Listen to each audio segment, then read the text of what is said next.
Olá, sejam bem-vindos a mais um podcast do Último a Decidir.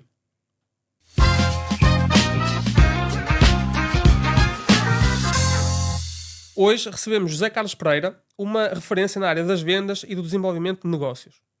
Com mais de 25 anos de experiência, o José Carlos tem um percurso que cruza engenharia, gestão e internacionalização. É autor do livro best-seller Chegar e Vender, vice-presidente da APQ, fundador da Aura X ADV e ainda uma referência no que toca a palestras por todo o país. José, para quem nos ouve e ainda não te conhece, como é que te descreves? Não, acima de tudo, tu colocaste número um, obrigado pelo facto de estar aqui, de convite e o desafio. Não é? Isso de ser uma referência até é relativo, não é? É uma referência em função de uma bolha ou da percepção que tu tens ou do mercado eventualmente possa ter. Tivemos a falar um bocadinho sobre isso. Pá, e outra coisa é quando eu me afasto de mim próprio como produto, não é? Ou como pessoa ou como ativo, e serem outras pessoas a falar sobre mim, não é? Eu fazer uma autoavaliação sobre mim próprio, nós como humanos, eu trabalho, como sabes, a parte de neurociência e de neurovendas, nós temos uma tendência para nos autoavaliarmos muito acima daquilo que realmente somos. Achamos-nos uns super-heróis, não é? Mas comparado com quem? Com o quê? O melhor da minha, não é? Da minha casa, do meu bairro, da minha cidade. Eu tenho isso com muitas empresas. O melhor da nossa área é que eu, se começar a comparar, tu se calhar não tens dimensão, não é? O que eu quero dizer é, pá, como é que eu me autoavalio, não é? Se me permites, porque é difícil fazer essa minha autoimagem, é uma percepção que eu tenho de mim próprio, que pode não ser a percepção que o mercado eventualmente tem, não é? Daquilo que disseste, mas disseste bem. Que é de uma forma, pá, eu brinco sempre, que eu digo sempre que sou um tipo simples, mas com uns toques de sofisticação. Simples, mas com uns toques de sofisticação. E é verdade, isso que tu dizes, que eu sou muito uma espécie daquilo que aconteceu. Eu chamo-lhe quase um voo de borboleta, não é? Em termos de, não pode ser híbrido, não é? Voo de borboleta, porque a borboleta, quando vai do ponto A para o ponto B, normalmente é um voo errante, não é certo? E hoje em dia, mesmo os nossos percursos andam um bocadinho à volta disso. Portanto, eu misturo a parte da engenharia, não é? Com a parte de tecnologia por causa da empresa, a parte também de associativismo, não é? Portanto, esta parte toda de networking e de mercado de associativismo que pratico, estive também na Associação Empresarial de Portugal durante uns anos. Depois podes juntar aí o livro, e é uma notícia muito boa que saiu há coisa de 3 dias, que vai ser mais uma reimpressão, o que é bom, não é? Que é sinal que o mercado está a recolher. E sendo um livro de não ficção e não um livro propriamente, se me permite, não é um romance, não é? Claro. Essa limitação, portanto, o mercado também está a reconhecer o próprio livro e depois tem vindo nos últimos anos também a própria academia a me reconhecer, não é? Competências, especialmente na área de vendas e de negociação, de ser convidado para pós-graduações e MBAs e programas executivos, tanto em universidades como business schools, não é? É isso. Tu tens ideia de quantas profissionais ou quantas pessoas já tocaste ao longo destes 25 anos? Pá, é muito. Com as tuas palestras? Imagina, eu podia estar aqui um número anormal, não é? E dizer-te aqui um número, resultado, porque é importante os números, que o nosso cérebro é muito específico e gosta de felicidade. Podia-te dizer, pá, dezenas de milhares, que é verdade, diretas ou indiretamente, e empresas bem acima de 1000, não é? Empresas é muito acima, quer dizer, eu estou a dizer de trabalho direito, não é? Mas imagina, quando eu tenho trabalhos grandes, ou de palestras, ou de intervenções, ou de projetos de consultoria, nos quais eu já estive envolvido, aí posso estar a falar, tanto nacionais como internacionais, mais de 3.000, 4.000 empresas, e acima de 40.000, muito mais acima de... Eu nem sei, não consigo medir. Prefiro até nem saber, para não estar aqui todo e tal, e a falar não é, de números e uma espécie de uma autoimagem que eu posso ter de mim mesmo, que é porque eu acho que nós somos muito aquilo que partilhamos, não é? E um dos lemas que eu tenho, independentemente disso tudo que eu posso ter, acho que é uma coisa também interessante agora no início desta conversa, que é, eu acho que nós não somos, não é? Diz, o Zé Carlos é isto, o Zé Carlos é isto. O Zé Carlos não é nada, o Zé Carlos está. Eu sou o CEO de uma empresa, assim, mas eu estou como CEO, amanhã posso não estar, certo? Nós temos que pensar muito mais que estamos do que aquilo que somos. O que é isso do somos? Por isso é que eu não gosto das coisas quando as pessoas eis não sei o quê da Google, eis, se é eis, é eis. Não tinha de ser nada, certo?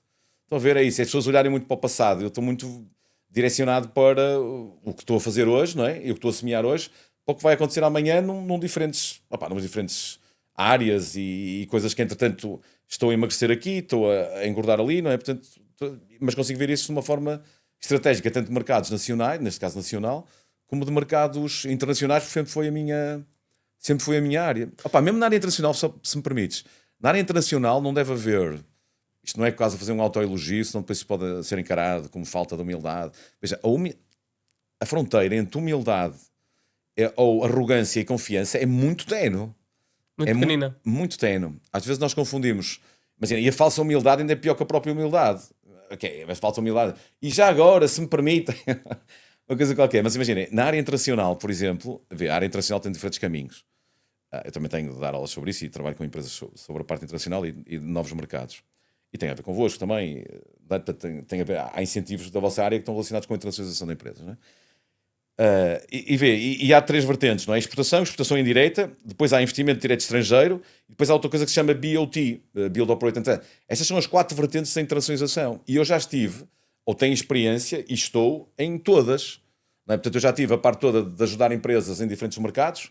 Já fui gestor de mercados também, não é? Na América Latina e na Europa já tive essas situações também.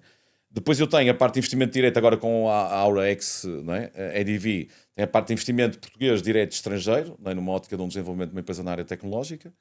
E depois tenho o BOT. O que é o BOT? É Build, Operate and Transfer, que há muitas pessoas que não conhecem este termo, mas é um componente de internacionalização, que é BOT é quando tu estás com uma delegação fora do teu universo ou do teu mercado, neste caso, por exemplo, foi em África, em Moçambique, em que eu estou como team leader, por exemplo, de um projeto do Banco Mundial, em 2012, em que estou durante um período de tempo, contratado por 2 entidades, neste caso eram 2 entidades, em que eu estou como team leader de um projeto que vai decorrer dentro de todo o país, em que eu estou a transferir conhecimento e tecnologia para aquele país ou para aquela instituição, neste caso uma instituição pública em Moçambique.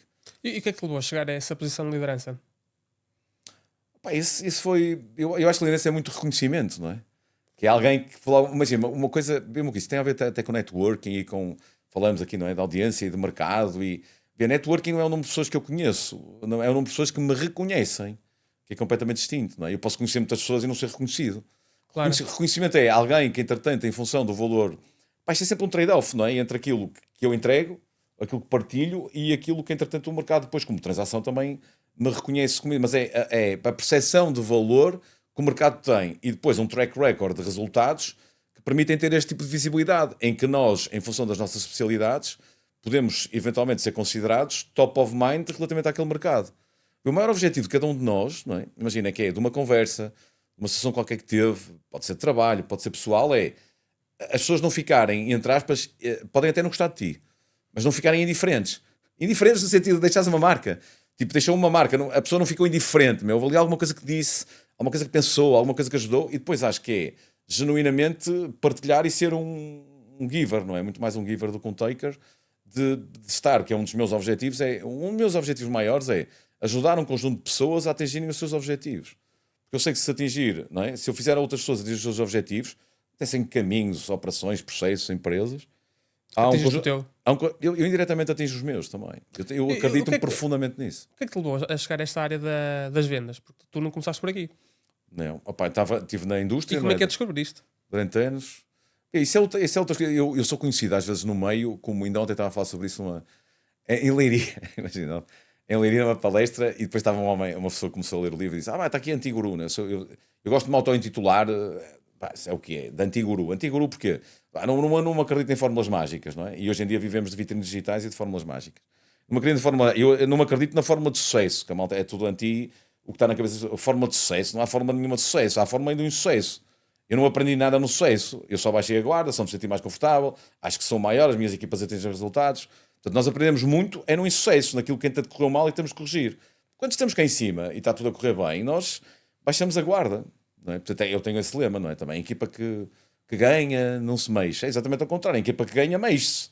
Não, ela fica confortável. Claro.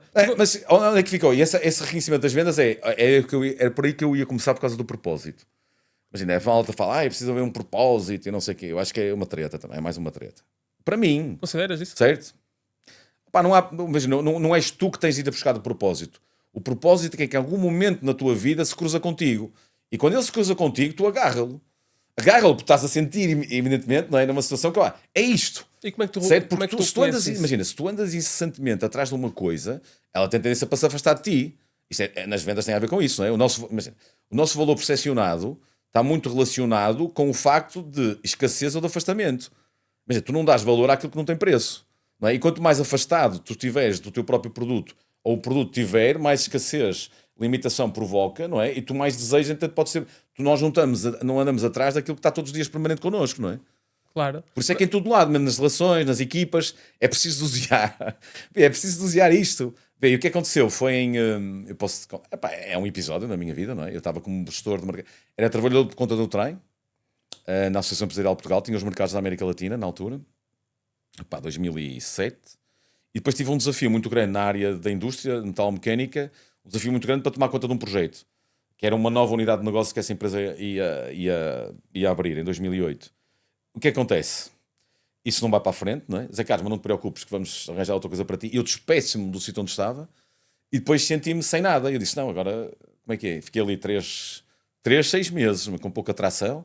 Mas depois pensei, imagina, tipo, eu tenho competências na área das vendas, tenho competências na área internacional. Se calhar eu, como tenho amigos e subcontratava muita gente, não é? E especialistas e empresas de consultoria nesta área, eu tenho mais ou menos um networking, mas agora as pessoas têm de me reconhecer como tal. E comecei a fazer pequenos trabalhos em que algumas consultoras me subcontratavam na área do treino, da formação, essencialmente como consultoria, na área das vendas e negócio internacional. E eu comecei a dizer, pá, é isto, não é? É isto. Depois a parte internacional foi diferente, foi devido a projetos lá atrás Mas e devido à componente da qualidade. Se nunca tivesse acontecido isso, nunca tinhas conhecido o teu propósito, Certo. que tu não acreditas, mas que achas que é esse. Não, eu acredito no propósito. Eu acho é que nós não temos de andar... Atrás se calhar dele. fui eu que não me soube explicar. Eu acredito, claramente que me acredito no propósito. O que eu não acho é que devemos ir incessantemente atrás de um propósito ou dessa coisa que nos alimenta e que realmente é paixão, epá, ou visão que temos de futuro. Em algum momento ela se vai cruzar contigo. Não interessa se é com 20, se é com 50 como eu, se é com... Em algum momento ela se vai cruzar contigo. E quando tu sentes isso, pá, é aí que deves meter, não é, toda a carga e todo o combustível para fazer as coisas crescer. E o projeto internacional teve a ver com isso. Eu tinha um conjunto de valências, um conjunto de competências. A pessoa que podia ficar como team leader não tinha essa disponibilidade.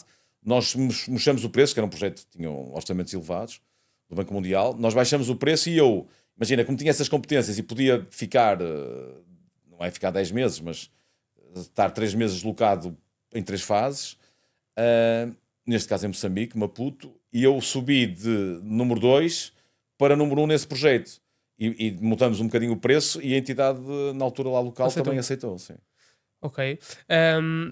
Por exemplo, aqui na parte das vendas, quando tu estás a falar com estes profissionais, qual é que tu achas que seriam as melhores características do ponto de vista da liderança que estas pessoas podem ter nas suas empresas e também a nível pessoal? Pá, número 1, eu tenho uma cadeira também em Sales Management ligada à liderança e Account Manager, mas tem a ver muito com isso. Pá, acima de tudo, nós acho que temos de pensar numa coisa. Nós temos um líder numa área de vendas ou noutra, não é? Tem de ser espécie de um chief. Pá, eu chamo-lhe tipo, não é CMO, não é? Tu és o homem do marketing, não é Chief Marketing Officer, mas é Chief Meaning Officer. O que é isso, Chief Meaning Officer? Nós temos de ter um meaning, não é? Eu estou a dizer, tu estás a falar de propósito, agora já estás a falar. Não, de ter, imagina, eu tenho de ter uma capacidade muito grande, pá, de iluminar, de conseguir ver um conjunto de coisas que estão à minha frente, não é? De pessoas, e de fazer de pessoas, entre aspas, comuns, não é? ou medianas, pessoas extraordinárias, não é? E no limite que me auto-retiram a mim próprio, não é? E de criar pessoas no limite melhor do que eu. E eu tenho necessidade de abrir os meus braços para poder ter mais competências, não é? Porque eu tenho as competências que tenho, mas preciso de outras pessoas para poder crescer. Depois é ter uma componente, uma coisa brilhante de alinhar objetivos individuais com objetivos coletivos. O coletivo é mais importante que a parte individual e às vezes não há esse jogo, não é? Depois é ter uma capacidade muito grande, não é? De limpar obstáculos nas decisões de forma a criar equipas ou pessoas. Há 3 vertentes, não é? Isto está estudado também, mas são 3 vertentes. Não vou entrar aqui em motivadores intrínsecos, mas há 3 vertentes, que é, número 1, as pessoas precisam ter autonomia. Nós todos gostamos de autonomia. Pá, se merecermos essa autonomia, essa responsabilidade. Autonomia. Depois convém ter o tal, não é? Alguma coisa que seja uma visão. E depois outra coisa, que é o reconhecimento. Depois o reconhecimento pode haver aqui, mas são estas 3. E o dinheiro, que é muito importante neste processo, não é? Eu não vou aqui falar bem pelo contrário, eu também sou muito, muito crítico sobre tudo isso que andei de salário emocional e felicidade, é tudo muito engraçado, mas é para pessoas que depois não andam em chãos de fábrica, como eu tive ontem, não é? Que a linguagem é outra. Eu estava a almoçar com um diretor de recursos humanos de uma empresa grande na área industrial, e pá, não temos essa noção. Uma coisa é que estamos aqui em serviços, não é? Claro. Outra coisa é a indústria e a linguagem, numa ótica de indústria, de maior parte das pessoas, independentemente do propósito, daquilo que possam fazer, é o que recebem no final do dia. Certo? Nós às vezes não temos essa percepção, vivemos bolhas, e há muita malta que vive aqui em bolhas, e que depois fala destes conceitos, que eu não estou em causa de tratar bem as pessoas, de ser o mais educado possível, porque eu acredito profundamente, se eu criar um contexto de tratar bem as pessoas, como tento fazer sempre, não é? Em função dos dados que tenho, tratar bem as pessoas, elas também vão tratar bem os meus clientes, não é? Mas essa situação de olhar para isto como uma coisa, um mundo cor-de-rosa, em que temos... não é assim, não é? Estão a ver? Não é assim, não é a realidade que eu conheço E essas muitas das pessoas, se viverem só na área dos serviços, conhecem realidades completamente distintas e vivem numa bolha. Eu não tenho problema nenhum de estar a dizer isto em público. É nesta fase que se calhar às vezes eu sou o demitido de um podcast. Pode ser o caso que é, pá, ter a minha ideia própria no sentido de ver as pessoas às vezes emitem opiniões sobre este tipo de coisas, não é? Porque a felicidade, imagina, a felicidade não é uma coisa coletiva, a felicidade é uma coisa muito individual. O próprio sucesso é muito individual, em função de um conjunto de métricas ou de objetivos que queres atingir. E ter sucesso e ser bem-sucedido são coisas distintas. E como Mas é que eu posso ter sucesso sem ser bem-sucedido. Certo, Não certo. sei se tínhamos de estar aqui horas a falar sobre isto. Não, e podemos falar exatamente sobre isso. Mas é Aliás, muito engraçado. tu enquanto líder, se tens sucesso e tu achas que aquele sucesso é do teu departamento, da tua equipa, como é que tu passas este sucesso de forma coletiva, já que o sucesso é tão individual? Como é que consegues contagiar toda a gente com aquele sucesso que estás a ter? Número um, tem de haver uma comunicação clara, não é? Clara, objetiva e de transparência total, não é? Para cima e para baixo. Tem de haver isso, numa ótica de respeito, mas acima de tudo é a comunicação. Porque eu acho que, imagina, temos de ter um grande comunicação. 60% dos problemas das empresas é comunicação. Para dentro, imagina, para o mercado e para dentro. Eu vejo muitas corporate, não é? Imagina, você em que o problema, às vezes, não é? Está dentro das equipas, em que elas, no corporate, e quando há crescimentos grandes, elas se degladeiam um ao outro e entre departamentos e silos, departamento de marketing, departamento de vendas. Tu vês muito essa cisão nas empresas, entre o departamento de marketing e vendas? Claro, total. Às vezes vejo casais completamente divorciados e que não se falam. Não estou a brincar, estou a falar muito sério. E tem de haver, imagina, como é que se trata tem de haver esses um casos? alinhamento. Pá, tem de haver um alinhamento muito grande entre tudo o que são indicadores, não é? Ou métricas, ou sustentabilidade das vendas a contribuir para o marketing, do marketing tem de estar casados. O que é isto de estar casados? É haver um conjunto de Sales Level Agreement, Marketing Qualified Leads, Sales Qualified Leads, em função daquilo, tudo aquilo que está a acontecer, dos diferentes produtos, diferentes funis que podes ter, não é? Dentro da tua empresa do que está a acontecer, e o marketing tem de trabalhar completamente casado, não é? Casado e apaixonado, com as vendas, porque o marketing, imagina, o marketing atrai, certo? As vendas comprometem. O marketing pode ter a estratégia, mas as vendas é que dirigem. Certo, certo, Não é? certo. E quando este casal está apaixonado, não é? Vai fazer mais, vai reproduzir mais, vai fazer mais filhos, vai dar mais geração de leads e de receitas. E às vezes eu não os vejo. Porquê? Porque combatem e andam as vendas a queixarem-se do marketing sobre leads qualificadas ou não, ou se já deviam não estar. Depois é as vendas que andam no terreno, que deviam estar não é? A contribuir ao máximo com informação para que as decisões de marketing também sejam cada vez mais acertadas. Portanto, imagina, numa organização, se for uma coisa pequenina, pode ter 2 pessoas no marketing. Não sei, se for uma coisa grande, o diretor de marketing e o diretor de vendas têm de ser, como se fossem um casal apaixonado, não é? E quando conseguem isso, isto está estudado, e no livro tens essas estatísticas todas, não minhas, mas de grandes portais internacionais de vendas, está provado que quando é o chamado S-Marketing, não é? Sales plus Marketing, S-Marketing, eu chamo-lhe S-Marketing, quando tens S-Marketing, tu tens resultados incríveis quando não tens equipas em que isso não existe. E as equipas... Só por causa do inbound. Sobretudo. Inbound pode ser inbound, estratégias de inbound, estratégias de outbound, mas acima de tudo, em que comuniquem uma com a outra e que tenham métricas, pode ser até em termos até depois remuneratórias e um conjunto de prémios e coisas associadas, mas que as métricas de marketing estejam casadas com os indicadores também de vendas. Imagina, uma coisa depois são atividades, depois podemos ter KPIs, não é? De indicadores de performance, que a malta baralha indicadores de atividade com indicadores de performance. Entramos aí também numa conversa. E depois tem uma coisa gira que eu também meti nova no livro, que são os CPIs. O que é isso? É o Customer Performance Indicators, que é, eu não estou só preocupado, eventualmente, com indicadores que estão relacionados com o meu processo, com as minhas vendas, com o meu marketing, com aquilo que está a acontecer internamente e que impacta o meu negócio, mas sim com indicadores que têm impacto direto no meu negócio do meu cliente. Aqui vocês podem ter isso, não é? Return on investment, estão a ver? Velocidade de criar, numa ótica de conveniência, uma proposta em função de uma reunião que entanto foi gerada. Não é? O impacto que aquilo que nós fizemos numa ótica de projeto teve no negócio do cliente. Eu já estou a dar CPIs aqui, para o futuro. Certo, e tu estás a falar em CPIs também do ponto de vista do cliente, ou seja... Não, do ponto de vista do cliente, porque a maior parte dos indicadores que nós temos, ou muitos que nós temos dentro das empresas, nas vendas e no marketing, estão muito relacionados com indicadores de impacto no nosso negócio, no nosso processo, nos nossos caminhos, e não tanto no cliente. Depois a malta fala, customer-centric. Customer-centric, portanto, o cliente é que tem que estar no centro. Então, se o cliente tem que estar no centro, eu tenho que estar muito preocupado com um conjunto de indicadores, não só que impactam o meu negócio, que é importante o que é que está a acontecer dentro de mim, mas sim aquilo que impactam diretamente o cliente. E podemos criar aqui uns indicadores muito porreiros, muito giros, e que permitem claramente eu saber o impacto que estou a ter no negócio do meu cliente. Porque é o que lhe interessa mesmo. As vendas é para isto, não é? É servir, é ajudar e é o que é que eu estou a fazer pelo meu cliente que eventualmente e ele não conseguiria fazer se eu não estivesse envolvido no processo. Isso é tal percepção de valor.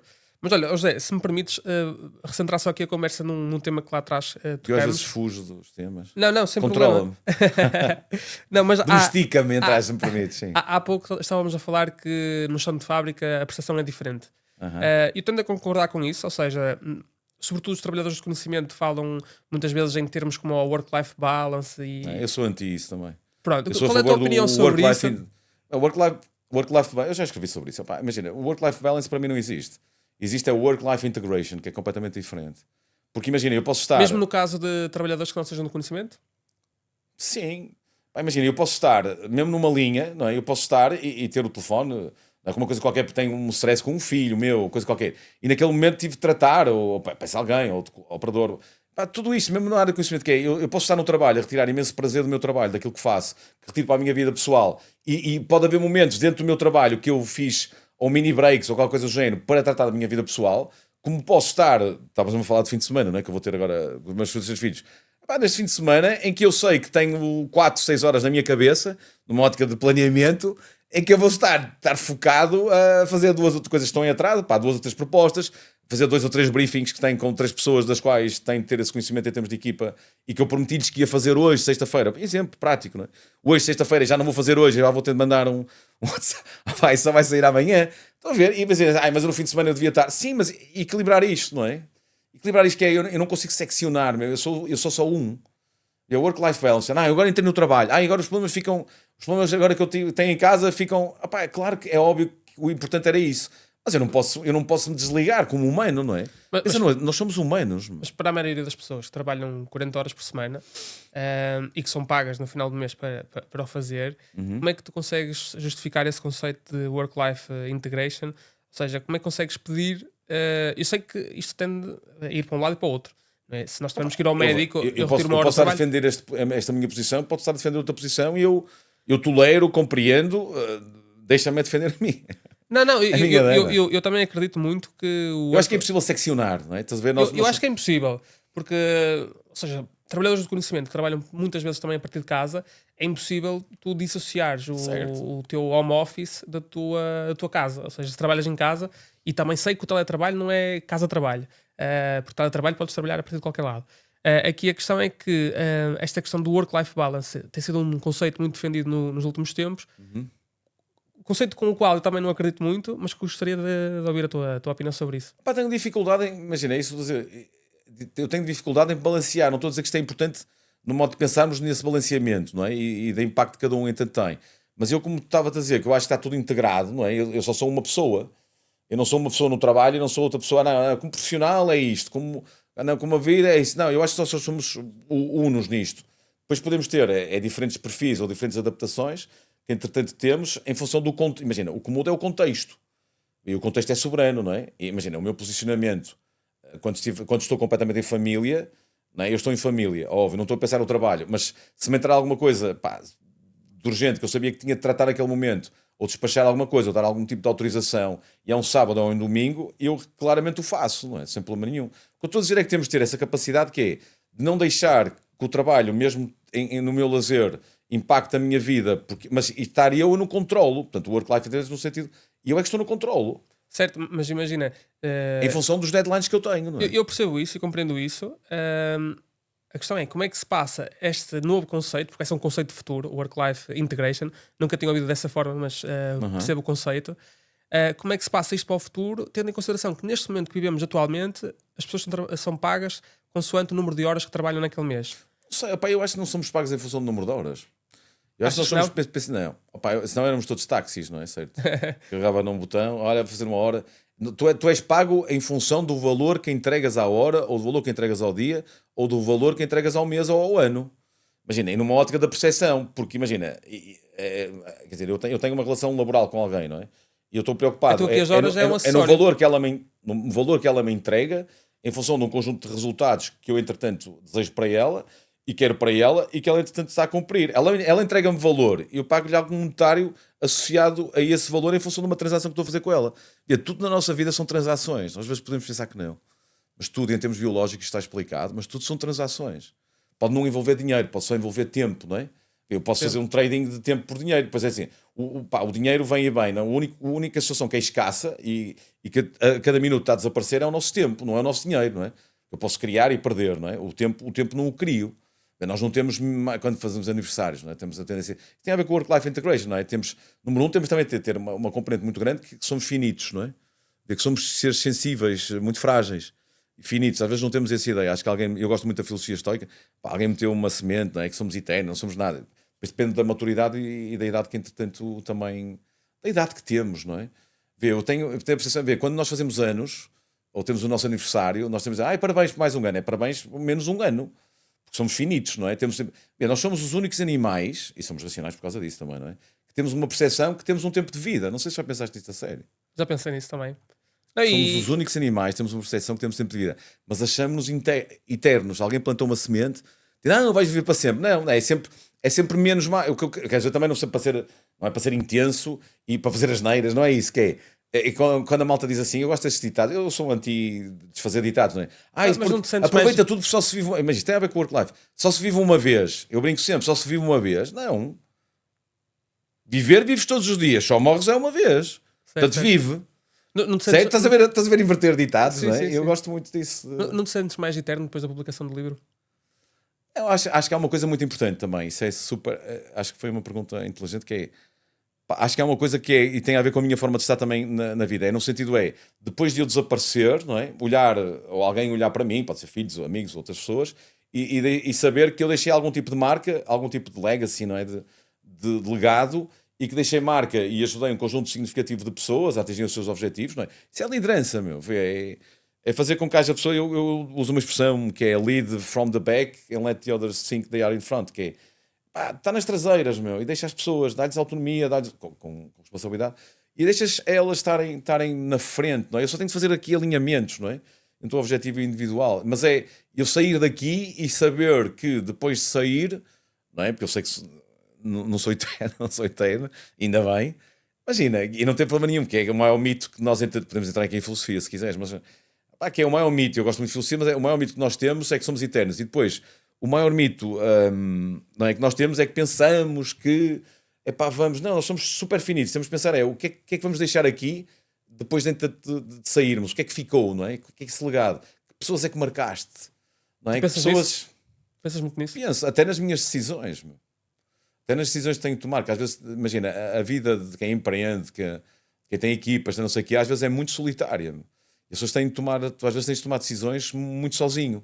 Não tens, eu tenho grupos, não é? Mentores, pessoas que sabem mais do que eu e que me ajudam, com as quais eu posso partilhar, mas às vezes a decisão é um momento muito, muito solitário, em que obriga tu estás a partilhar e a tomar riscos, risco associado, não é? À decisão, àquilo que estás a fazer. E deixa-te, por vezes, a pensar, será que eu tenho todo, e isto é muito importante também para as vendas, será que eu tenho todos os dados para poder ser justo nesta avaliação, nessa decisão que eu tenho? Não é? Será que, por isso é que há aquela coisa, passado um ano ou dois, isso é óbvio que os dados que eu hoje em dia tenho, eu não estou a olhar. Mas naquele momento eu fiz o meu melhor, não é? Com os dados que tinha, em função das decisões que tinha, e que aquilo que eu tive de consultar. E eu, nesse aspecto, sou muito participativo e com equipas, não é? Eu gosto muito, imagina que é chegar a uma equipa, ter uma ideia, não é? Estratégia de marketing, de vendas, uma coisa qualquer, não é? De abordagem ao mercado, a novos mercados. E eu trazer coisas, não é? Pedir às pessoas também para me trazerem, certo? Porque é muito porreiro dizer assim, isto não está a funcionar. Sim, mas tens 3 ideias para melhorar isto ou não? Eu faço isso com equipas, quando vem, temos um problema, eu sim, mas só ouço com uma condição. Qual é a condição? Traz-me 2 caminhos possíveis, não é? E validado com factos, não é? Para poder tomar uma decisão. Mas não tenho, então não me vais apresentar o problema. Enquanto não tiveres 2 ideias, porque eu pago para isso, certo? Imagina, as pessoas têm assim, não, mas eu é ao contrário, eu pago-te para tu me ajudares, porque sabes mais do que eu nesta área, para me poderes acrescentar valor, e é para isso que eu te pago, certo? Por isso, traz-me isso. Não é? Eu entrego, traz-me valor, e cada vez, e quando nós estamos, imagina, eu chamo-lhe em over-delivering, o que é isso? Quando nós fazemos mais do que aquilo que nos pedem, em função do valor que entregamos, quando estamos a trabalhar por conta do trem, e eu depois também posso ter pessoas cá em cima em função de projetos que têm poder de decisões acima de mim, não é? Quando nós entregamos mais, eventualmente vamos receber mais amanhã do que aquilo que estamos a ser pagos hoje. Eu acredito plenamente nisso, não é? Que é a associação entre preço e valor percepcionado. Tu achas que as pessoas devem trabalhar mais do que o que são pagas para fazer? Certo, sempre. Ponto. É? Eu sou um bocado essas coisas todas. Não sei o quê, das 30 horas, das 40 horas. Epá, não, meu. E há momentos, e quando se tiveres algum empreendedor, eu conheço muitos e pessoas que estão muito grandes hoje em dia e que têm grandes negócios, não sei o quê, se eles te disserem, não sei o quê, deixei. Não, tiveram momentos em que não tiveram fins de semana, em que não tiveram anos, em que trabalharam 16 horas por dia, todos eles, meu. E quem te disser o contrário, das duas, uma, ou vive no mundo cor-de-rosa, ou está-te a mentir. Certo. Mas eu não tenho problema nenhum em dizer isto. É tal e qual. Porque imagina, isto é que é o work-life balance. Imagina, eu posso ter uma semana, eu tenho semanas em que trabalho 70 horas. E não tenho problema nenhum em dizer que trabalho 70 horas. E se calhar horas bem produtivas. Certo? Que o foco também é importante, não é? O foco é limpar distrações e saber dizer não é? Sim, até saber dizer não é muito o importante. número de horas é uma quantidade. Claro, é uma quantitativo. métrica. Imagina, eu tenho situações. Eu posso ser mais produtivo numa hora minha do que outras pessoas que estão ao meu lado fazem em 20 horas. Certo? Portanto, aí estamos a falar do quê? Qualidade. Qualidade, produtividade, não é? Quais são as métricas para avaliar a produtividade? Não sei, depende. Depende do que é que estás a avaliar ou o que é que estás a fazer, não é? Olha, por falar nisso e até por falar naquelas transações que tu falavas há pouco, no caso das equipas de vendas, ou seja, como é que tu motivas e lideras uma equipa de vendas tendo em consideração que todas as pessoas têm, por exemplo, à partida, uma comissão associada a essas mesmas vendas, Estes são os prémios, sim. e tendo em consideração que a literatura nesta área diz que, sobretudo na área de marketing, diz que quando tens comissões associadas a uma certa área, ou seja, a área de vendas, Certo. começas a matar a criatividade. Ou seja, aquela pessoa ou aquele recurso só olha. Estava mais um podcast de uma hora, porque é super importante isso, que é, imagina, o que é que nós temos? É o grande problema das vendas ou do marketing, quando entretanto tens variáveis super significativas em função da tua performance, certo? Certo. Qual é o problema disso? É que se tu tens uma situação de variável, muito, não estou contra, mas é relativo estar a dizer isto, que é, eu tenho outras pessoas que têm visões diferentes, com os quais partilho, e depois planos enormes de remunerações, de comissões, de prémios e não sei o quê, de estímulos, que podem estar associados não só ao dinheiro, mas a outras coisas. Vamos falar de dinheiro. O dinheiro é super importante, não é? Imagina, eu não posso ser um vendedor ou alguém que tenta trabalhar na minha equipa que ao dia 15 ou ao dia 16 está estressado a não saber se tem dinheiro, tem a base, não é? O safety net. Está estressado porque não sabe se tem dinheiro para ir ao supermercado ou para dar à mulher, não é? Para depois, entretanto, ter comida para os filhos. Certo? Porque ele vai transparecer toda esta ansiedade para uma reunião que está a fazer com o cliente. E as pessoas sentem essa energia, não é? Tipo, que a pessoa está ansiosa, uma coisa qualquer. Não posso ser isso, não é? Tem que ter uma base. Não interessa se a base é isto, se é isto. Mas depois tem que ter... Eu não concebo as vendas sem um estímulo associado. Mas cuidado com esse estímulo. Não interessa em que proporção é que é. Imagina, de 1000 para poder ganhar mais 5000, não interessa em que proporção é que é. Tem de haver um teto, um limite. Porquê? Porque senão podemos estar a transformar vendedores ou pessoas na área do marketing não em vendedores ou marketeers, mas sim em mercenários. O que é isso de mercenário? É quando tens uns valores tão estúpidos de variáveis ou não sei o quê, em que o que me move, estás a ver, é o dinheiro, é o fechar contratos em que quase tudo vale e que a honestidade e a integridade começam a ficar um bocadinho de lado, porque eu depois fico viciado numa coisa, que é que nós temos aqui dentro, que é a dopamina. Temos momentos dopaminéricos, a dopamina é como se fosse uma droga, é como o álcool, como o jogo, não sei o quê. E funciona com os nossos sistemas de recompensa. Eu cada vez que, entretanto, sei que vou ir buscar mais 1000, mais 10 mil, uma coisa qualquer, estou a segregar a dopamina. A dopamina queima. A dopamina é terrível. A dopamina é porreira numa ótica de motivação primária, de fazer faísca e sistemas de recompensa. Mas chega a uma fase que funciona como uma droga, que é viciante. Mas tu acreditas num limite de vendas? Ou seja, no limite, Não, no teto? Devemos impor algum tipo de tetos ou de situações limite. Porquê? Para não fazer... Isto é discutível, isso que eu estou a dizer aqui, certo? Isto é a minha visão, Eu estou a perguntar de muita experiência. porque imagina, se quanto mais... Mas quando eu digo um teto, pode ser um teto muito lá para cima, certo? Mas tem de haver esse teto. Não, eu estou a perguntar no sentido exploratório, ou seja, não estou no sentido de julgar se é certo ou errado, é só mesmo por curiosidade. De valor, sim. Exatamente, porquê? Porque, imagina, se uma empresa pagar uma percentagem, uma comissão de venda a um colaborador, se não houver teto, todos ganham. Ou seja, na prática estão a transformar o bolo maior para toda a gente, ou não? Eu não tenho quando problema nenhum esse de pagar. colaborador chega ao teto, ou chega a esse Eu não limite... tenho problema nenhum de... Imagina, eu sou apologista de distribuir situações de rendimentos ou de prémios em função de ter variável, que é até atingir os teus objetivos, tu não tens variável nenhuma. Acima dos teus objetivos, podemos estar dispostos a trabalhar por escadas e por patamares, em que quanto mais fizeres, sim, mas tens um mínimo em termos de objetivo, porque eu sei qual é o meu break-even. Sim. Sério, mas eu não, o que eu digo, o teto é, mas imagina, eu tive isso eu próprio, como comercial, não é? Imagina, eu tive numa equipa comercial em que eu vendia tanto como 5 pessoas da minha equipa. Mas era eu que estava a trabalhar demais ou eram os outros que eram mais, entre aspas, medíocres? Não interessa aqui medíocre como sendo mau. Medíocre tem a ver com média. Não é que a malta tem a mania de falar sempre, mas eu estou na média. Pá, mas se todos andamos, estás a dizer ao contrário, se todos andamos para a média, estamos a mandar a média cada vez mais para cá para baixo, certo? O que é a média?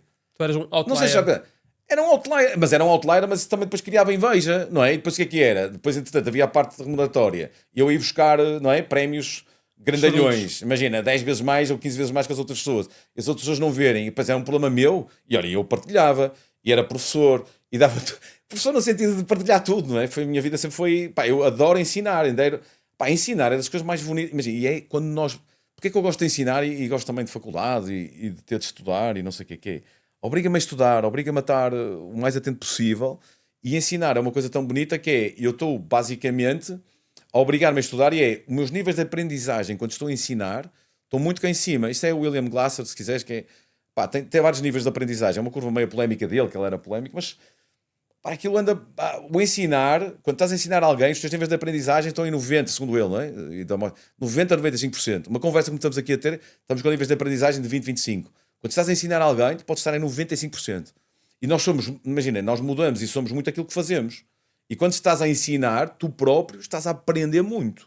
Certo. Tu próprio, portanto, eu estou aqui contigo, não é? Em função das perguntas, da conversa que tivemos aqui prévia, não é? Com a equipa, eu aprendi muito, não é? Estão a ver? E depois, por isso é que uma das coisas mais importantes é, número um, temos de ser curiosos.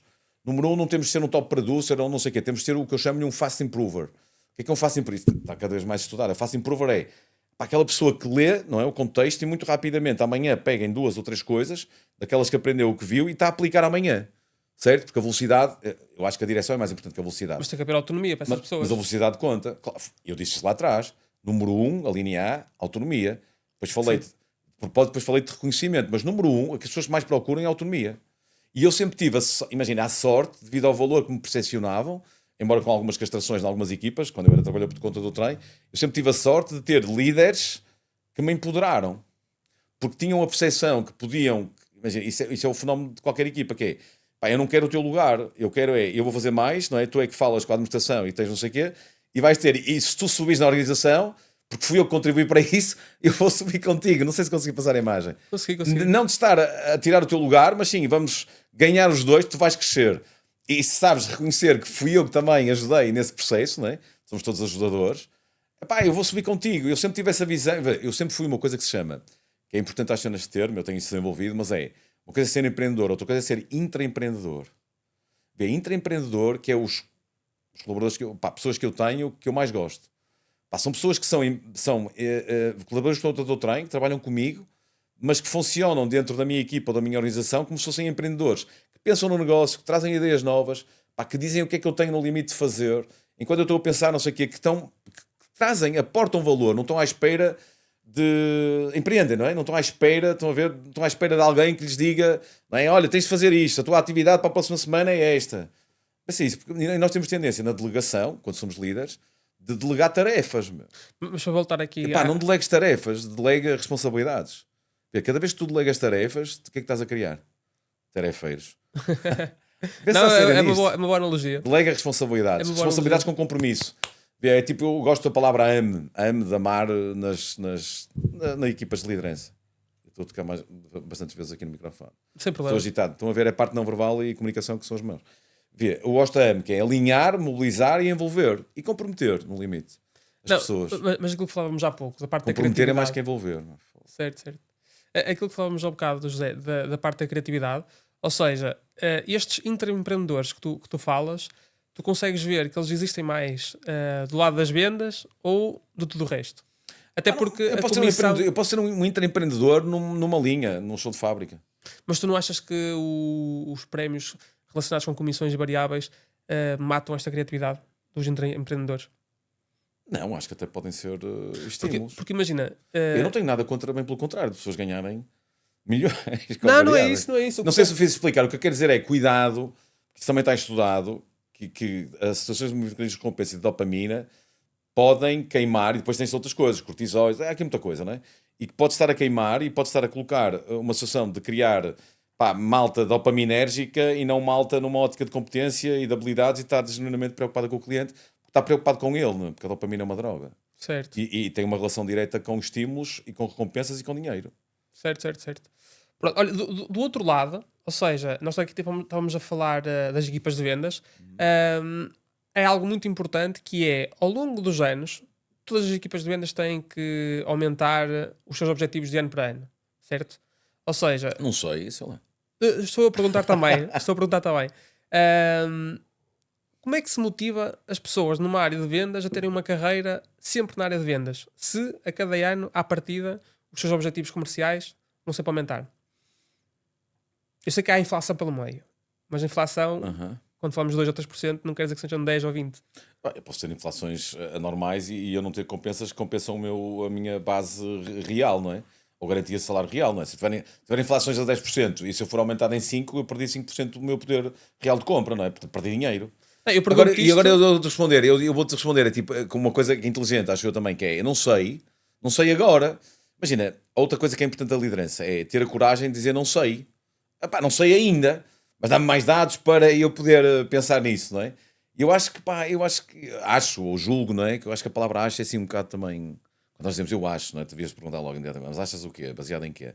Dá-me números, tens algum relatório, estatística, com mostragem grande para poderes falar sobre isso? O acho é muito o achómetro, É o não é certo? achómetro, exato. Sim. Não, eu Pá, pergunto. não tenho dados para te ser Fábio, estou a ser pá, honesto contigo no sentido de te dizer que não tenho resposta para isso, não sei, podemos estar a debater isso, Não, eu não tenho pergunto resposta. isto. Da minha experiência, eu vejo sempre um comercial e vejo a maior parte das pessoas com uma parte fixa, não é? Que lhes dê algum tipo de segurança, depois não interessa se é aqui, se está aqui, e depois com uma parte que seja variável, que podem ser comissões, podem ser prémios, pá, tudo o que esteja relacionado com alguma coisa que seja variável, que haja um estímulo associado a atingir objetivos, não é? Que haja esse estímulo, não é? Só o facto de os projetar e de andar atrás deles já faz com que eu, entretanto, tenha pelo menos uma meta, não é? Uma visão e alguma coisa que, entretanto, quero atingir. E as pessoas precisam de objetivos, nós precisamos de objetivos na nossa vida. Tudo aquilo que não metes uma deadline, tu não metes um objetivo, tu basicamente, só pelo fazer, já metade está alcançado. E tens de o estar a visualizar todos os dias, não é? Não, Isso acontece com os empreendedores. eu pergunto isto porque há partir dos objetivos do lado de uma equipa comercial e tendo em consideração que tu ao longo destes 25 anos já te passaram imensa gente Sim, destas sim. áreas E pelas mãos. multicultural, diferentes. Porque imagina, porque há equipas, culturas, não é? E moralidades, e de equipas, quando são heterogéneas e com diferentes culturas, que têm os estímulos e motivadores intrínsecos e extrínsecos são diferentes de cultura para cultura ou de geografia para geografia e em função e mesmo no próprio país, em função de diferentes culturas das próprias empresas. Isso é um problema maior nas multinacionais, ou seja, Certo. para terem um sistema de. Alinhamento em termos de equipas, depois tem de ser, imagina, depois tem de ter sistemas que sejam justos. Mas não há nenhum sistema que eu conheça que seja 100% justo. Em Mas todas as geografias, não é? quando estamos a fazer uma avaliação, um juízo qualquer, até um juiz, não é? Ontem eu estava com. Até um juiz, tem algum juiz, opa, até numa ótica de um juiz, que é, ele tenta se aproximar de 100% da justiça, mas nunca é justo porque vão faltar dados, dados que ele entretanto não sabia, dados não sei o quê, não é? Eu tenho é de ter uma capacidade muito grande que é de ler as minhas pessoas e de ir muito para além daquilo que só me parece. E para isso eu tenho de fazer situações, tanto numa ótica de equipa, periódicas, como também one-to-one com cada uma das pessoas, no sentido de tentar acompanhar. O acompanhamento é muito importante, não é? Proximidade, não é? A abertura com limites, mas temos de ter essa disponibilidade, não é? Acima de tudo, de servir. Imagina, de estar ao serviço. Depois de estar ao serviço, eu gosto de malta também leal, muito leal, e gosto de pessoas que têm um espírito de missão. Estás a ver? A Man on a Mission, assim do género, que é um livro muito porreiro também, que eu gosto muito do conceito de responsabilização total. E, extreme ownership, não é? Tipo, responsabilização total tu és sempre o culpado ou não das coisas que estão a acontecer, em função das decisões que tomaste. Portanto, assume essa responsabilidade para ti. E ele diz isso no livro, não é? E tem razão, ele diz muita coisa, mas não há más equipas. Isso não pode ser confundido com autogestão. Também, autoliderança, autorregulação. E eu aqui até estou a pensar na parte da autogestão como um conceito negativo. Sim. Negativo? Sim, O ou que queres dizer seja, com isso? parece-me bem esse conceito de autorresponsabilização e de autogestão também, mas isto quando corre bem. E quando corre mal? Como é que se identifica? Quando, Como é que se quando corre mal, tens de corrige? corrigir. Tens de ter um conjunto de parâmetros que permitam fazer essa avaliação a ti próprio, não é? E de competir contigo próprio também. Mas as pessoas têm de ser curiosas, as pessoas têm de ser ambiciosas. Meu. Ambicioso sem, imagina, ambição e ganância são coisas diferentes. Alguém nos meteu aqui uma semente, Aqui em Portugal, noutras culturas não é assim. Ser ambicioso sem ser ganancioso. Não, eu posso ser ambicioso sem ser ganancioso. Mas temos de ter angry for more, temos de ter sede, fome, vontade. Eu gosto dessa energia, o olho a brilhar das pessoas, eu quero. A atitude, para mim, imagina, a atitude na boa direção. A atitude, para mim, vale mais que qualquer competência e habilidade. Meu. A atitude multiplica, a competência e a habilidade somam. Certo? A atitude, imagina, que é a energia, a capacidade de fazer conexão ao outro. Pá, essa atitude, nós sentimos essa atitude. A atitude na direção certa é o que muda muitas vezes equipas. A confiança, o fator confiança, vê. Mas tu A não confiança podes é contagiante. Não E a podes falta ter dela uma também. equipa só de intraempreendedores. Claro que não, é que senão tu dá batatada. Imagina, eu só posso ter. Imagina, eu tenho estes números mais ou menos de experiências. Pá, eu numa equipa tenho que ter só executantes. Estão a ver? Imagina, numa equipa tem que ser pessoas que pensam diferentes perfis. Ela fica completamente desequilibrada. Se eu tiver 4 pessoas completamente ambiciosas e tal, isso não acontece. Imagina, normalmente os top performance são 10 a 15% se tiverem pessoas. Eu posso transformar depois em tipo, eu tenho isso no livro, tipo A, tipo B, tipo C, é migrar algumas pessoas do tipo C para tipo B e fazer com que os tipo B estejam sempre ansiosos para chegarem na ansiedade, no bom sentido, de chegarem a top performance. Mas top performance são 10, 15, e depois as vendas têm um senão, em qualquer atividade, nós não conseguimos estar sempre lá em cima, meu. Pode ter semestres ou um ano em que a coisa não está. Tens de ver, eu acho que estávamos a falar isso no início, que é o progresso é mais importante que o crescimento. Progresso no sentido contigo próprio, não é? Não é? Onde é que vais estar amanhã e como é que te comparas se tiveres algum tipo de dados tangíveis para poder comparar. Depois há muita coisa aqui intangível, não é? E cada um depois deve fazer essa também autoavaliação. Mas tem a ver com isso que estavas a dizer, que é muito de ter essa percepção, mas quando é no mal, numa autogestão, nós temos alguma coisa que nos permita ser linhas vermelhas ou de fazer com que os nossos pares ou a nossa própria equipa também faça essa regulação da avaliação de nós próprios, não é? Certo. Porque eu vou-me... Imagina, numa autoavaliação que faço a mim próprio, eu tenho para aí 20 cognitive bias, não é? Viés cognitivos, que já me vão pensar que é livre-arbítrio, o livre-arbítrio... E se eu te disser que o livre-arbítrio não existe? É que a malta fala... Pá, o livre, imagina, nós quando pensamos que estamos em liberdade, com coragem, e fui eu que estamos enviesados. Já tens uma porrada de enviesamentos cognitivos, numa ótica biológica, que já te condicionam em muito essa mesma decisão. Portanto, o livre-arbítrio não é tão livre-arbítrio como nós, entretanto, pensamos. E eu digo mais, e a realidade é uma percepção. Entramos aqui em filosofia Kant e não sei o quê. É um arbítrio assistido? Tu deves te autoconhecer ou deves te conhecer muito, porque não é conhecimento é poder. Conhecimento é poder em potencial. É outra crítica que eu faço, não é? Que a malta diz, conhecimento é poder. Treta, não, conhecimento não é poder nenhum. Conhecimento é poder em potencial. Se não for aplicado, não serve para nada. Certo? Certo. Mas a malta diz, conhecimento é poder, não é nada. Posso estar só... Podes gastar dinheiro em 5 MBAs se não aplicar nem uma coisa das 100 que aprendi, não serviu para nada. Mas tens o conhecimento, só que não é poder. Certo, mas o mundo não é de quem sabe, o mundo é de quem faz, meu. Exatamente. O mundo é de quem faz. Por isso é que tu vês pessoas que construíram impérios com 4ª classe e vês PhDs que... Não estou aqui a criticar nada, que eu também sou professora, mas vês PhDs que vivem na miséria, meu, certo? E isto está completamente desequilibrado. E tu dizes, então conhecimento é poder. Não é. Porque não serve de nada tu saber se depois não aplicares, não é? Certo. É como... Pá, eu tenho tantas frases destas, mas imagina, quando as pessoas dizem assim, não, mas tu tens é de... Vê, eu não ensino... Eu não ensino nada a ninguém. Quando muitas pessoas aprendem, se quiserem, não é? E dizem, tu vais transformar aquela equipe. Eu não transformo ninguém, meu. Quando muitas pessoas se transformam-se, se quiserem. Eu posso influenciar, não é? Imagina, aquilo que eu controlo, aquilo que eu influencio, aquilo que eu não controlo. Aquilo que eu não controlo não é preocupado. Isto tem muito a ver com o estoicismo. Eu tenho que estar preocupado naquilo que controlo e influencio. Eu controlo, controlo, então estou sob minha. Depois há aqui uma esfera em que eu não controlo tudo, mas pode influenciar. Certo? Eu posso influenciar, posso ajudar a pessoa naquele caminho, sim. Mas tem de ser uma construção com ela. Eu tenho de ouvir, eu tenho de saber o que é motiva, o que é importante para ela, como é que ela decide, porque ela decide o que decide, a tal work-life integration. E como é que é a tua vida pessoal? O que é que te move? O que é importante para ti? Pode não ser dinheiro, podem ser muitas mais coisas para além de outros tipos de situações, não é? Pode ser a cultura, pode ser aquilo que tentamos a viver em termos de equipa, os resultados que tentamos a ter, não é? Aquilo como sentimos dentro desta equipa, a forma como entretanto somos liderados, e depois também pode haver diferentes situações de lideranças situacionais em função da equipa, do estado de maturidade da própria empresa. Mas isso não bate no salário emocional que no início dizias que não acreditas? Eu acredito no salário, imagina, eu acredito que pode haver, eu acho que nós somos muito mais sentimentos e emoções do que razão, não é? Certo? Eu não gosto da palavra, porque eu acho que, imagina, o salário emocional no sentido de ser cor-de-rosa, que uma palmada nas costas ou um reconhecimento, não, mas as pessoas precisam de dinheiro no final do dia para pagar contas, não é?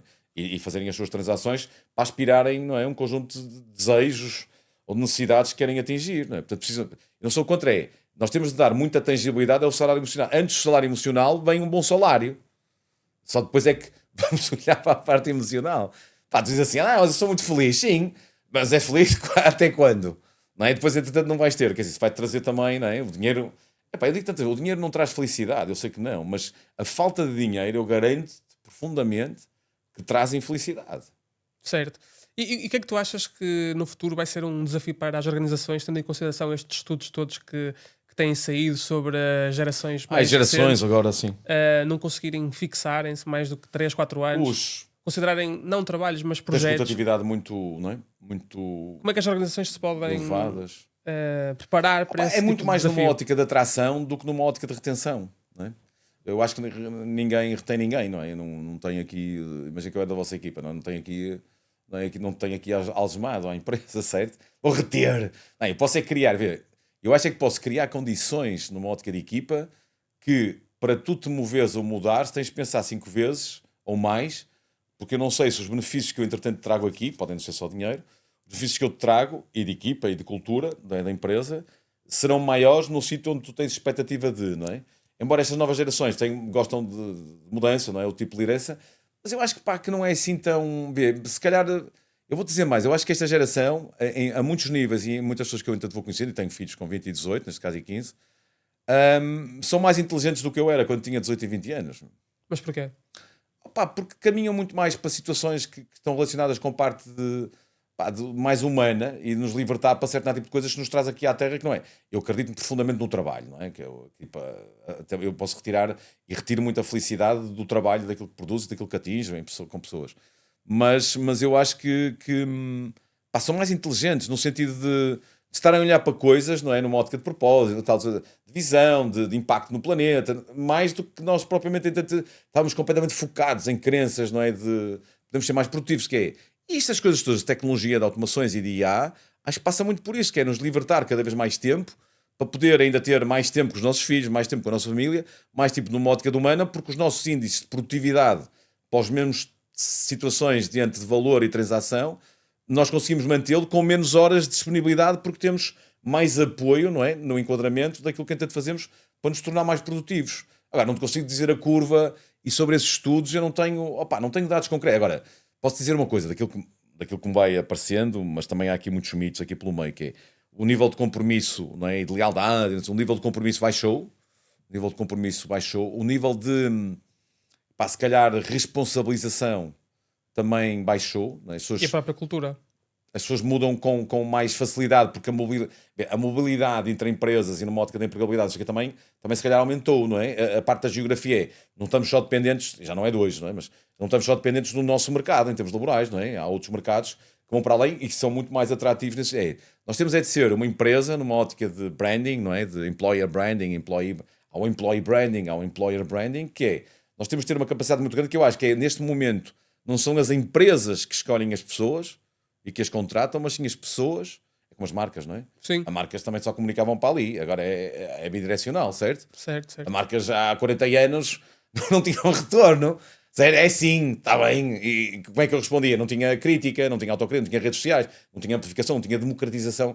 Bem, nós passamos a ter democratização da nossa comunicação e daquilo que somos como marca, como pessoa, ou como empresa, que não tínhamos lá atrás. Principalmente se não tivéssemos... Mas tem uma vantagem grande, que é, mas permitiu a pessoas com menos recursos amplificar o seu sinal que não conseguiram ter se tivessem algum budget, algum dinheiro. E o que é que eu acho que esta é? Nós temos que criar condições, temos de criar situações de atração, numa ótica de empresa, em que sejam as pessoas que estão disponíveis, e aí a parte importante, disponíveis aqui a trabalhar comigo devido ao enquadramento e à cultura que eu entanto tenho, e que muitas vezes podem dizer que prescindo de situações que estão relacionadas com maior remuneração por ter este tipo de contexto dentro da minha empresa e da minha equipa. Isso aí já pode entrar na parte... Eu não gosto do nome só. Da parte emocional, não é? Que é do enquadramento. Nós temos de criar condições, é como um peixinho nada, nós temos de criar condições em que as pessoas se sintam de tal forma confortáveis, seguras, é o que as pessoas procuram, é conforto, segurança, não é? Tal safety net, seguras e com níveis de confiança e de autoconfiança de tal forma elevados epá, que estejam dispostas, não é, a terem, a trabalharem no sentido de uma missão ou de um objetivo comum dentro daquela equipa, porque veem muito mais do que aquilo que a maior parte das pessoas estão a ver. E o líder funciona como isso, não é? É dar-nos essa mesma visão. A função do líder é dar essa visão. É fazer com que tu, na minha equipa, te acredites que és muito mais do que aquilo que és. E se eu me acreditar e eu também me acreditar em ti, os teus níveis, isso aí já entra, os teus níveis de oxitocina, os teus níveis de oxitocina elevam-se, não é? A autoconfiança eleva-se. Não é a autoconfiança, a arrogância e de ser um anormal, não é? Estão a ver que há muito isso. Vejam, há excesso de confiança que é arrogância também, não é? Claro que sim. Nós temos de saber fazer uma autoanálise muito grande daquilo que somos e daquilo que fazemos. Com algum tipo de métricas, se nos quisermos comparar, não é? Mas tem a ver muito com isso, acho eu, em termos de liderança. Olha, José, se me permites, nós agora avançamos para o nosso segmento do desafio final, onde temos 2 cenários e uma decisão. Cenário 1. Uma multinacional convida-te para liderar a expansão global da sua área de vendas. Tens uma equipa grande, recursos robustos, mas com pouca margem para inovares. Ou, cenário 2. Recebes investimento para escalar a Aura XADV a nível europeu, mas com risco elevado, recursos limitados e exigência total sobre o teu tempo pessoal. Qual preferes e porquê? Eu sou rápido, provavelmente a 2. Em função do meu perfil, que eu sou muito daí, não é? Numa ótica de decisão, eu sou uma pessoa que me move por desafios, move-me por resultados, move-se por objetivos. Está muito ligado a pessoas, não é? E à parte toda mais da extroversão, mas também tem a parte de processos. Eu sou uma pessoa que vive muito na base do desafio. Eu não sou, eu sou ser analítico, também a mudança é o que é, mas eu sou uma pessoa muito de desafios. É o que me faz a ignição ao desafio. É dizer-te assim, para os acasos, olha, isto é quase impossível, não é? É muito difícil, eu reconheço que tens competências para poder levar isto para a frente. Provavelmente 99% dos dizem-me que não, mas eu tenho quase certeza. Bem, isto é uma frase que eu digo, onde é que eu assino? Está a ver? Mas é por isso que eu sou, é desafios, eu não sei explicar. Eu não sei explicar, já vem de trás e há pessoas que já me questionaram isso, onde é que vem isso, e a energia e tal. E eu não sei, eu acho que é uma retroalimentação ou uma necessidade de alguma coisa que eu tenho de provar alguma coisa ao mundo. Eu acho que no mundo, eu tenho muito esta visão, o mundo não me deve nada, nem nos deve nada a nenhum de nós. Nós é que devemos muito ao mundo. Nós é que temos de dar isso ao mundo. E quando nós damos isso ao mundo, a maior parte das vezes temos o giving back também do mundo. E eu acredito, isto não é karma, nem leis de não sei o que, não é isso. Eu acredito muito no giving back, dar para receber. Reciprocidade. Não será também os teus níveis de dopamina a querer Claro receber mais? São, não é dúvidas disso. Eu tenho de controlar os meus mecanismos, entre aspas, não controlo nada, né? Mas os meus mecanismos dopaminérgicos para não me excitar ao ponto de estar inundado de dopamina e de me sentir um super-herói em muitos sítios, não é? Por isso é que tenho de me acalmar, tenho de relaxar, mas este eu estou a dizer este. Não é controlar, mas é gerir, é como gerir emoções, não é? Eu não gosto do termo, controlar emoções, acho que nós não controlamos emoções, mas podemos geri-las. E temos de ter, e vê, o bom vendedor, e as pessoas mesmo nessa área de desafios, tens de ter uma componente muito grande de mentalidade, de processos, de modelos, como eu tenho no livro, processos, modelos que permitam escalar e dar mais possibilidade, mas acima de tudo também de muita gestão emocional. Gestão emocional, nós temos de ser craques a gerir, de compreendermos, não é? Como é que reagimos, porque é que reagimos, e de sermos nós, imagina, não quer dizer que possamos de vez em quando descontrolar, mas sermos nós que estamos no controlo. E eu tenho esse senão comigo que é, eu gosto muito de estar no controle. Não sou controlador, mas gosto muito de estar no controle. Certo. Não te sei explicar, é um paradoxo, mas gosto muito no controle. Mas sou uma pessoa de autonomia total e de não estar, das pessoas que ouvirem este podcast, não é? Que trabalham comigo. E podem claramente também o dizer e podem também bater, não é certo? Que eu Ele está lead from the back. Eu não tenho problema nenhum que as pessoas, desde que sejam, imagina, desde que sejam coisas construtivas, que me acrescentem valor ou não sei o quê, eu estou disposta a ouvir, mas a maior parte das críticas e opiniões ou não sei o que tu muitas vezes tens não são nesse sentido. Porque as pessoas estão muito mais num formato juiz do que num formato curiosidade e detetive. Olha, vou ser uma coisa porreira porque fica muito mais num processo de detetive e de curioso e de querer saber mais e de a tal criatividade e quero saber mais, não é? E faz perguntas do que propriamente numa situação de juiz, de ajuizar, não é? Tomar valores, não é? Está muito mais em entendimento do que em resposta, não é? Claro. E muitas vezes estamos em resposta. A maior parte das vezes nós estamos reativos e estamos em resposta. E devíamos estar muito mais em entendimento e ser curiosos. Por isso é que eu chamo na brincadeira, nas vendas, foi um tipo que eu ouvi, já não sei onde é que eu ouvi, mas acho giríssimo que ele disse que nós devíamos ser todos uma espécie de um PhD. PhD é Doctor in Philosophy, não é? Certo? Certo. professor doutor, e depois ainda há o pós-doc, não é? Seguir a isso. Mas é o PhD que é Poor, Angry and Driven. Pá, devemos ser pobres, no sentido esfomeados de querer mais, não é? Tal, e com direção, não é? Porque eu acho que a liderança é muito isso. A liderança é dar direção, é dar visão, mas é dar também direção. E os recursos para as pessoas depois também poderem executar. Mas essas pessoas têm de ser elas a trazer coisas. Têm de trazê-las. As pessoas, a maior parte das pessoas estão em reação e estão em execução e não em criação. Agora, também não podemos ter todas a dar-me 10 sugestões por dia. Imagina, eu tenho isso em fábrica, que é abrir a caixa de sugestões sobre melhoria do processo, não sei do que é. E aí saem, começam a carregar sugestões, nunca mais que eu digo. Depois assim, pá, as pessoas estão mais preocupadas em dar sugestões do que em operar. Claro, não é? claro. Pronto. Por isso é que existem pessoas que têm, não é, liderança de equipas para balancear isto, não é? Pá, parou, certo? Ou se calhar não era este o caminho, se calhar agora vou limitar o número de sugestões a 3 por mês, porque eu estava a receber 30 por dia, certo? Depois eu já nem giro. Isto tem a ver com não sei o quê. Pá, olha, mas eu tenho muito pessoas que, e isso é o que me choca mais, ver que é, quando eu peço ou tenho um desafio ou dou um deadline, eu tenho pessoas, já me aconteceu em muitos projetos, pessoas que em vez de me entregarem aquilo que eu tanto pedi, entregam-me um relatório com X desculpas a explicarem porque é que não o fizeram. Isso é o pior problema. É aquilo Mas que eu tenho lá, isso lá também. atrás. Olha, José, E pessoas leais, acima de tudo. Opa, eu acho que é uma coisa, o termo para mim mais forte. Lealdade não é terem compromissos, dizer nunca se vão embora de onde é que eu estou. Mas a lealdade é antes de qualquer decisão que queiram tomar ou uma coisa qualquer que a partilhem comigo, porque há coisas. Vejam, às vezes nós, como líderes, tem a ver com o feedback, não é? As pessoas dizem, mas o líder tem de dar feedback. Mas eu também preciso de feedback das pessoas. E a maior parte das pessoas não dão feedback. certo. E o feedback é das coisas mais importantes Eu já todas chamo na o feed empresa. forward, certo? Olha, Feed José, forward é feedback para a frente. José, se me permites, eu acho que és o convidado que mais tempo teve na parte do desafio final. Isso é excelente.